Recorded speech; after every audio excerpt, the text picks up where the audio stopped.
जय हिंद प्यारे बच्चों, आज का सुप्रभात। कक्षा 5 के बच्चे ध्यान देंगे। अभी तक हम लोगों ने पठन कार्य पढ़ा, पाठ कविता यानी दोहे। इसमें कबीर, रहीम और बिंद के कुछ दोहे थे जिनके बारे में हम पठन कर चुके हैं और अब उस पाठ पे आधारित कुछ प्रश्न हैं जिनमें हम हल करेंगे। तो आइए हम देखते हैं अभ्यास प्रश्नों की श्रृंखला में। आओ करें एक, इनमें जो सही उत्तर होगा, जिसके सामने आपको सही का टिक लगाना है। आज शब्द का उचित अर्थ आपको चुनना है, यानी कविता जो आपने पढ़ा जिसका मैंने अर्थ बताया, हर एक शब्द यहाँ दिया गया है, उसका अर्थ दो विकल्प दिए गए हैं। दोनों विकल्प में सिर्फ एक विकल्प सही होगा, दूसरे विकल्प को आपको छोड़ देना होगा। सही विकल्प के आगे आप सही का चिन्ह लगाएंगे। तो सही विकल्प का नाम मैं यहाँ बोर्ड पर मेंशन करूंगा। क है आपका वाणी। वाणी के सामने दो विकल्प दिए गए हैं, वाणी या ध्वनि। तो उसमें ऑलरेडी हल किया हुआ है, तो क का जो है उत्तर हो जाएगा, इसका उत्तर हो जाएगा आपका वाणी। तो वाणी के आगे ऐसे बॉक्स बना है और यहाँ लिखा है वाणी, तो बॉक्स में आप सही का चिन्ह लगा देंगे। इसी तरह ख का जो उत्तर होगा, ख आपका प्रश्न है सिल। सिल का दो विकल्प दिया गया है, सिलना, पत्थर। तो आप अर्थ के अनुसार, यानी जो मैंने पढ़ाया था उसका अर्थ हो जाएगा सिल का पत्थर। पत्थर के पहले जो कॉलम है इसमें सही का चिन्ह लगा देंगे। उसके पश्चात ग है, ग का उत्तर आपका हो जाएगा पवन। पवन के आगे दिया गया है पवन, पानी। तो पवन यानी जो पंखा को पवन, पंखे यानी से पवन की पवन का संबंध है। तो यहाँ पवन के आगे जो बॉक्स बना है उसमें हम सही का चिन्ह लगा देंगे, पवन। घ आपका जो उत्तर होगा, घ आपका जो प्रश्न है, प्रश्न क्या है, उसमें शब्द दिया गया है लघु। तो लघु के दो विकल्प दिए गए हैं, लघुतम, छोटा। तो लघु का अर्थ क्या हो जाएगा, यहाँ पर छोटा। छोटे के आगे जो बॉक्स बना है उसमें आप सही का चिन्ह ऐसे लगा लेंगे, छोटा आप उत्तर लिख देंगे प्रश्न के बाद। अंगा का जो आपका उत्तर हो जाएगा वो प्रश्न है भुजंग। भुजंग के आगे दो विकल्प दिए गए हैं, सांप और नेवला। तो नेवला है नहीं, भुजंग का अर्थ यहाँ पे सांप होगा। सांप के पहले जो बॉक्स बना है उस बॉक्स में आप सही का चिन्ह लगा लेंगे, सांप। आओ करें एक, या आपका समाप्त हुआ, बिल्कुल आसान है। इसे आप अपनी उत्तर पुस्तिका में कर लेंगे और विद्यालय भेजेंगे अभी तक जो भी पढ़ाया गया उसको चेक करने के लिए, ताकि फिर आपको लौटाया जा सके और परीक्षा में से आपको मदद मिल सके। आगे दिए गए हैं आपके प्रश्नों के उत्तर। आओ करें दो। आओ करें दो में दिया गया है, कवि रहीम के अनुसार संगति से किसी व्यक्ति के स्वभाव पर क्या प्रभाव पड़ता है। तो ये आपका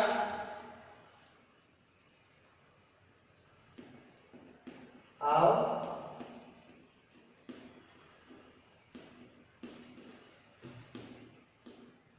करें दो।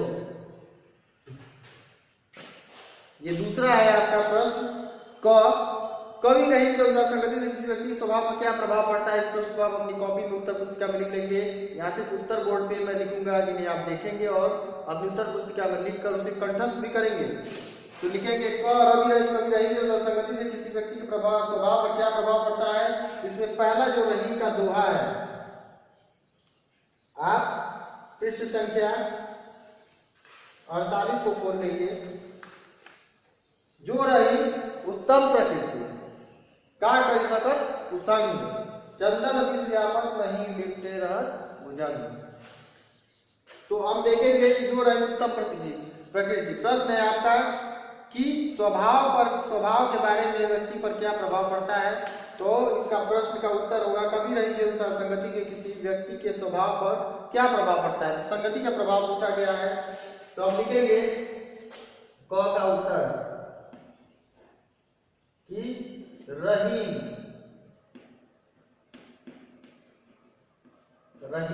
के अनुसार,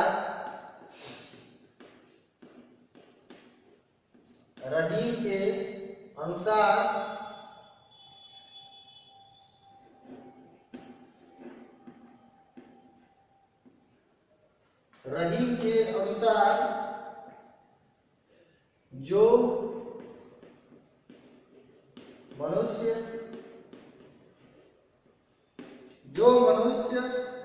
उत्तम प्रकृति यानी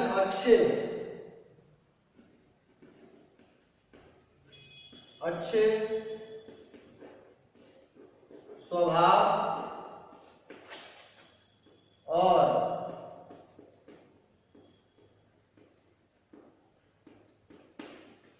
जो मनुष्य अच्छे स्वभाव और गुण वाले होते हैं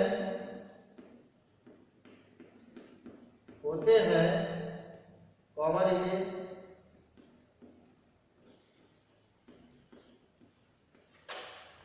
उनको कोई भी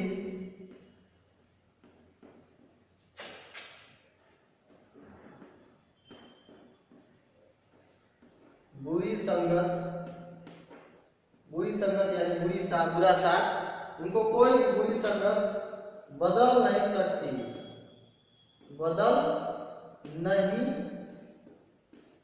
सकती।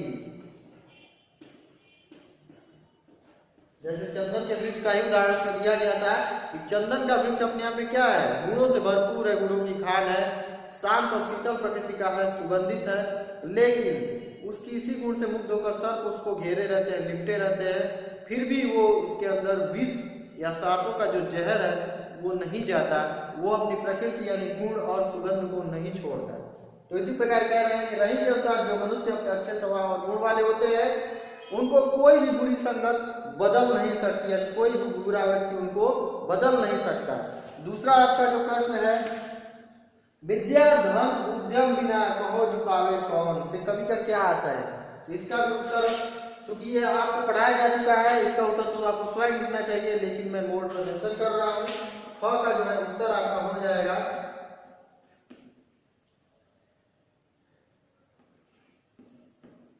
वृंद कवि का है ये। तो वृंद कवि कहते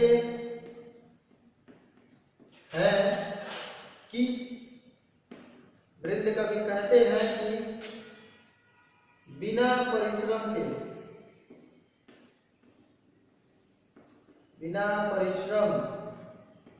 परिश्रम यानी मेहनत, बिना परिश्रम के किसी भी व्यक्ति को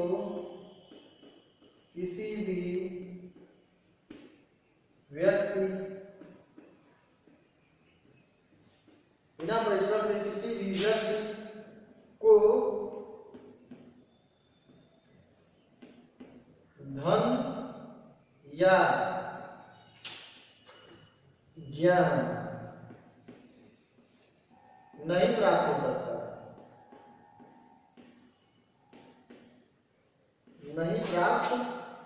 हो सकता,